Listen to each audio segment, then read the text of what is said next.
Pipilitin ni Thea na mas mapalapit siya kay Paolo at gagawin niya ang lahat para itong si Marge ay mapalitan sa buhay ni Paolo. Ni Thea na hindi na niya mapakinabangan itong si Edward. Yun, gusto ni Thea na ilantad umano ang totoong sekreto nilang dalawa ni Paolo. Paraan, si Marge na umano mismo ang lumayo sa asawa. Malaki ang tiwala ni Marge dito sa kanyang asawa at nakatuon din ang kanyang atensyon sa kanilang anak. Hindi nagtanim ng pagdududa itong si Marge, siya ay pinagluluko na ni Paolo.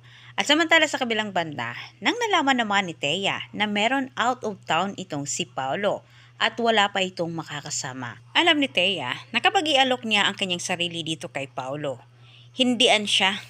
Kahit ginawan din niya ng paraan para ang ama ni Paolo mismo ang mag-alok sa kanya dito kay Paolo. Planchado ang plano ni Thea. Kahit itong si Marge, wala siyang kamalay-malay na ang kanyang asawang si Paolo ay unti-unti nang sinusulot ni Thea. Samantalang nakakuha naman ang pagkakataon nitong si Thea na masulo itong si Paolo at dito naman niya sinimulan ang kanyang pang-aakit. Dahil may pagkukulang naman itong si Marge sa kanyang asawa, si Paolo ay buntikan ng bumigay na naman muli dito kay Thea. Saan naman ni Thea itong si Paolo na kapag sa oras umano ay hindi umano siya mapagbigyan ni Paolo.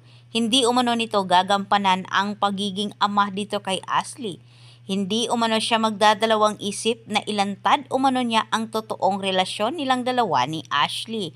At malalaman umano ito ni Marge. Dagdag panghirit ni Thea, hindi lang umano ang relasyon nila ni Marge ang masisira, kundi ang reputasyon umano ng pamilyang Torrecampo dahil sa iskandalo ni Paolo.